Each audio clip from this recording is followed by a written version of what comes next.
Now tuned into the greatest. The Run with Manny Wilson podcast. The Run, the Manny Wilson podcast. The best sports podcast there is. Yes, sir. You heard it here first. The best sports podcast there is, all the way from Detroit to Chicago to your speakers and headphones. We got a great episode for you today on May 16th, 2022. The playoffs. We're not talking second round no more. These teams are advancing to the Eastern Conference Finals and Western Conference Finals, so it's about to be a battle. Cannot wait to touch on it. But as I always say, why wait? You know how I like to do the show. Let's go ahead and jump into some news before we get too far into our topics. So with that being said, let's go ahead and hit you with some news for the run.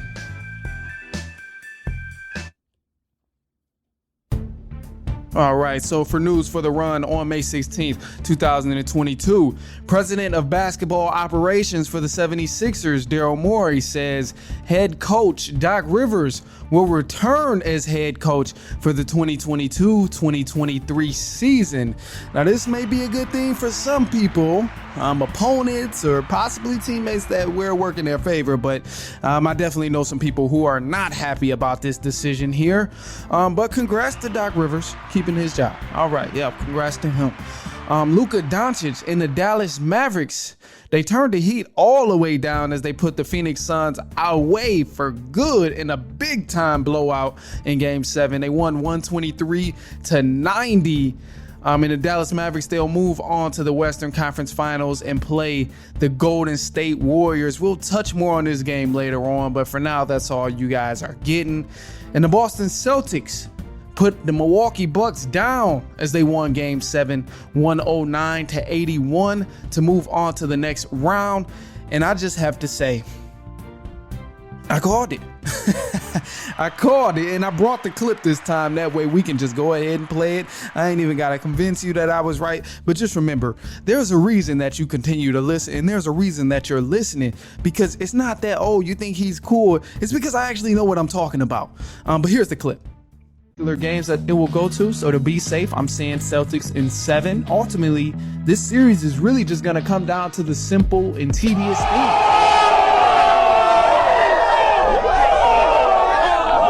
The simple and tedious things. Now, the Boston Celtics, they advance to the Eastern Conference Finals, where they will take on the Miami Heat. That's going to be a hell of a series right there. But the Boston Celtics, they attempted the most three-point shots in the playoffs so far in Game 7 with 55 three-point attempts. They went 22 for 55, which is 40%. So they actually did not do anything bad when it comes to shooting that many three-point attempts. And it was really a hard-fought game. And I'm going to touch on the Miami Heat and Boston Celtics series in just a second. But there's just a few things I got to mention in this Game 7. Now, we know right off the bat, the Milwaukee Bucks, they did not play good. They didn't play good in this series or this game, I should say, in Game 7. They did not play good in Game 7. They were struggling offensively. And as some of you may know at this time, no way in hell you're winning a Game 7 when you shoot 4 for 33 from the three-point line. It's just not happening. I don't give a damn who you have on that team. It's impossible to win a game when you shoot 4 for 33 from the three-point line. But some may say, okay, well, if their offense was clicking, then they may have won. But no. That's not even the true reason why I believe they actually lost this game. Here's where they really struggled. They struggled because they did not make the adjustment to put emphasis on preventing the three-point shot when the Boston Celtics started knocking down threes. Because you look at the game plan early, and the game plan was to let people shoot threes, to let the Boston Celtics die by the three-point ball, more particularly Gus Williams. Gus Williams was the one they wanted to shoot the ball. They left him open many, many times. He shot 18 three-pointers in Game 7, and he made 7 of them, but he started off rough. So they was letting him shoot. But when he started to knock a few of them down, we never seen an adjustment. They should have made the adjustment right when he knocked his second open one down. That tells you he's back in a rhythm. They're not going to die by the three ball how you wanted them to and how you kind of handed them the option to keep shooting threes. it backfired. They started making their threes. And not only was he making his threes, you had Jason Tatum making his threes. Jaylen Brown was making his threes. Marcus Smart. You had Al Horford. You had all kind of people on the Celtics that started making their threes. And that's ultimately what killed the Bucks, because they waited too long to make that transition back into, let's protect let's force them to drive inside instead of shooting so many 3-pointers this game. But other than that, the Celtics played good basketball. They played great defense. They did their thing. They made it tough on the Milwaukee Bucks to even come back. And what more can you ask for that Boston Celtics team in a closeout game playing at home? They did exactly what they needed to do. But here's the harsh truth. Here's where the harsh truth comes in with the Miami Heat and the Boston Celtics, since these two teams are going to be playing in the Eastern Conference Finals. The Celtics are going to win this series in 6. There's not a single doubt in my mind that they're not going to win this series in 6. The Celtics have a better team. They have better personnel individually, and they have better personnel as a team, and they play better as a team than the Miami Heat. When you can compare these teams by personnel, each person on the team, depth chart, on a roster, on paper, however you want to do it, if you compare it that way, the Celtics are better. If you compare it by efficiency, the Celtics are better. If you compare it by how well they play with effort and intensity, I'm still giving it to the Boston Celtics, because we've seen this team fight and fight and fight with consistency, not just fight and maybe end up losing a couple games, because obviously that happens. But we've seen this team fight and fight, and not only did they pull out these close games, but they were consistent. And just not only the stars either. Not only the stars. Jason Tatum and Jaylen Brown were not the only people who were consistent. You had Marcus Smart there. You had Al Horford there. You had Tice there. You had Williams there. You had the rest of these role players on the Boston Celtics step up big time.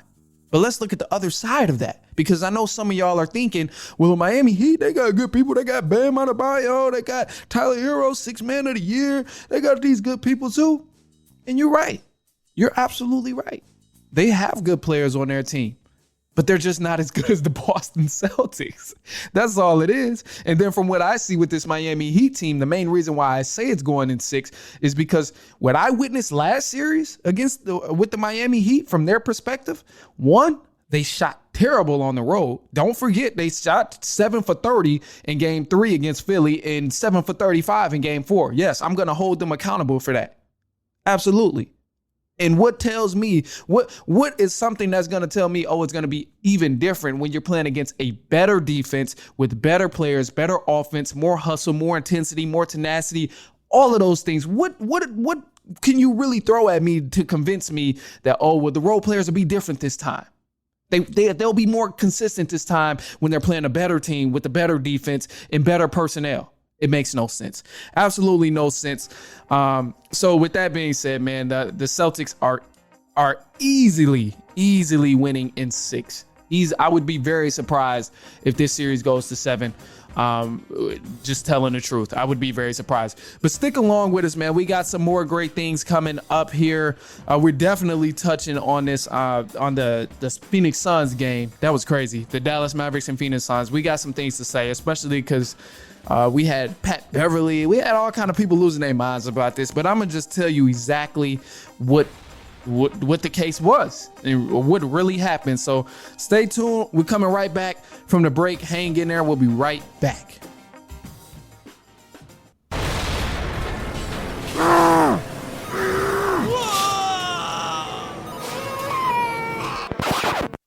Now, just because you're busy doesn't mean you got to be stressed. I'm crazy busy right there with you, but it can be easier. Next time you're on a run, just make it more fun and listen to The Run with Manny Wilson.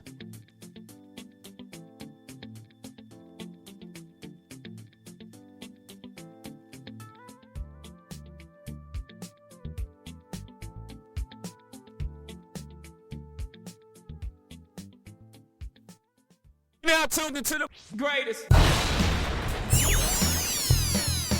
Run with Manny Wilson podcast. The Run, the Manny Wilson podcast.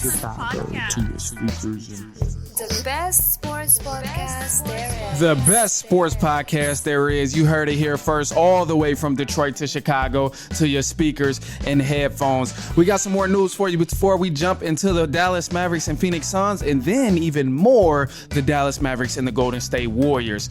But former Los Angeles Lakers head coach Phil Jackson has said the Lakers should look to trade LeBron James and build around Russell Westbrook. Yeah, we don't know what's going on with him. Somebody need to check on Phil Jackson. Maybe he's been using. Maybe he's been juiced up. We don't know what's been going on with him, but somebody need to check on Phil because that's an absurd take right there. That's wild. But in the meantime, Luka Doncic and the Dallas Mavericks turned the heat all the way down as they put the Phoenix Suns away for good in a blowout Game 7, winning 123-90. In the Dallas Mavericks, they'll move on to the Western Conference Finals and play the Golden State Warriors. Now, the Dallas Mavericks, they advanced to the conference finals for the first time since 2011, and this is the fifth time in franchise history. It's 100% deserved. And as bad as people are talking about the Phoenix Suns, I do believe they just had a bad game. But yet this is not an excuse. So do not get it twisted. We're definitely cutting up on the Phoenix Suns right now. So do not get that twisted. Let me read off some of these statistics from this game because this was piss poor awful. This was absolutely terrible. All that stuff that happened in the regular season, I don't want to hear a damn thing about it. And this is exactly why I say regular season is the regular season and the playoffs is the playoffs. When you enter the playoffs, everything you did in a regular season needs to be erased. Why are we celebrating regular season accomplishments and stuff when you are in the playoffs and you're about to lose or you have on the front of elimination? We should not be talking about regular season at all. But with that being said, let me just jump into these statistics, man, because this is crazy. So Devin Booker, cut the music too.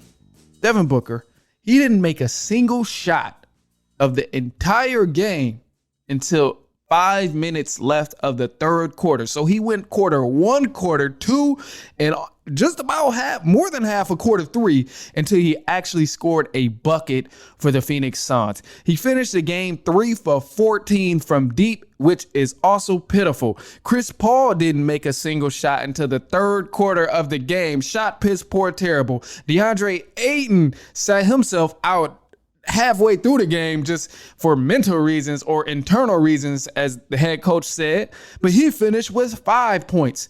But it gets better because not only did the Suns play bad, they decided they weren't going to play defense this last Game 7 either. And here's the fun part about this series. I will say, regardless of how bad the Phoenix Suns played, it was entertaining the first half because Luka Doncic finished with 27 points at halftime, and the Phoenix Suns only had 27 points at halftime. So that tells you how the first half went. But speaking more into it, and what I witnessed at watching this game, and what you should have witnessed too, but you didn't probably notice, but you might have paid attention to it, is the first half, I witnessed Luka and Spencer Dinwiddie play king of the hill with the Phoenix Suns. They went out there and isolated these boys to death. They straight up cleared out. Everybody go to the corner, stand in the corner. 2 people stand in that corner, 2 people stand in that corner. Let me just isolate Chris Paul at the top. They went for Chris Paul. It was obvious right there. But I mean, hey, he's the smallest defender on the court. And if you got it like that, why not? Why not make that mismatch? So they attacked him, and it was just hilarious to watch because they really played king of the hill. Spencer Dinwiddie and Luka Doncic, they balled out, and I don't think I've witnessed an intentional isolation that early in the game to set the tone in a very, very long time. And I just thought it was okay. Maybe they want to get Luka going early, or maybe they want to get Spencer Dinwiddie going early. But when I look at the clock and I see, damn, they've been doing this the whole first half, or they've been doing this the whole first quarter. It was just funny to me. But that's done and over with. So the Phoenix Suns, great season, but you got to come back with it next year. Congratulations to the Dallas Mavericks. And that's what everybody wants to hear. The Dallas Mavericks versus the Golden State Warriors. This is going to be a great matchup. I stated it very, very early on, right before the playoffs started. Anyone in the Western Conference can beat anyone. They're all competition. It's different from what we've seen in the West, or different from what we've seen in the Eastern Conference. The Eastern Conference, they had much more stardom. We seen Giannis, we seen KD, Embiid, James Harden, and there were some upsets. So don't get me wrong, but those series were much more predictable for a first seed to beat a seventh seed or a third seed to beat a fifth seed, whatever the case is. But with the Western Conference, things were different because everyone is much more even. You look at the bench depth, it's even. You look at the team depth, it's even. You look at the stardom, it's even. You look at the coaching, it's even. The playoff experience, even. A lot more teams on the Western Conference was much more even. And because of that, that's why we just witnessed an upset with the Dallas Mavericks and the Phoenix Suns. But people are wondering, is this same type of upset going to happen to the Golden State Warriors? It's going to be a great series, but I don't think it ends in an upset. This series does not end in an upset. One, because I believe the Golden State Warriors will transition better on defense in terms of making adjustments. They will make the proper adjustments to not let a team isolate you the entire game when clearly the game is getting out of hand. I highly doubt I would witness that from the Warriors. And if that was the case, they would get rid of the liability regardless of who he is or regardless of who that player may be for that particular time, where he's not a liability as much to that team. Because what the Suns did, they kept Chris Paul in. They literally let Luka Doncic and Spencer Dinwiddie baby this man play after play after play when they should have took his behind out just for some time, not bench him or completely, none of that. Just take him out for some time and let him or readjust your defense pretty much. Make the Dallas Mavericks re-strategize. And that's where I think we'll see a breaking point for the Golden State Warriors, because they're not going to let that happen. People think right off the back, okay, they're going to attack Steph Curry, which they might. They probably will attack Steph Curry. He's the smallest guy out there, not the strongest guy when you guard a Luka Doncic, but the Warriors are not going to let that happen.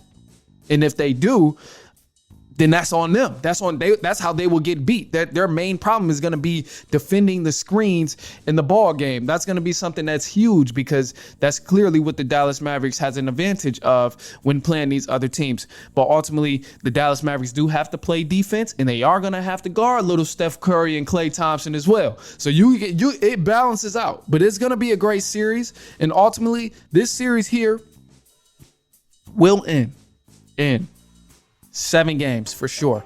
It's going to end in 7 games. I have to go with the Golden State Warriors in 7 games. It's going to be another battle, a hard-fought series here, but it's ending in 7 games. Luka is going to be that guy. He's going to do his thing. And I say 7 games because the Golden State Warriors, they're very inconsistent. From what I've witnessed last series, they only had about 2 good games that I've witnessed against the Memphis Grizzlies. They happen to pull away with some wins, but that's not going to keep flying as the season progresses, or as the postseason progresses more and more toward the NBA Finals. We're going with the Golden State Warriors in 7. All right, so that is all we have for you today. I greatly appreciate you hanging with us, man. Be sure to share this with a cousin, a brother, a friend, a family member, auntie, uncle, grandma, stepbrother, stepsister, anybody, man. Go ahead and share this clip here. And be sure to follow us on Instagram as well at The Run Podcast. You can check out my personal Instagram as well at I am Manny Wilson. And again, I mentioned it last episode, but we got the voicemail service coming in pretty soon too. So you'll be able to dial in, leave your message for us, and we'll play it back on the show. Just make sure you leave your phone number and name, and we will be right there with you to talk about whatever you mentioned on the show. But with that being said, let's go ahead and wrap up. I appreciate you. We will be back later on this week, and so on and so on and so on.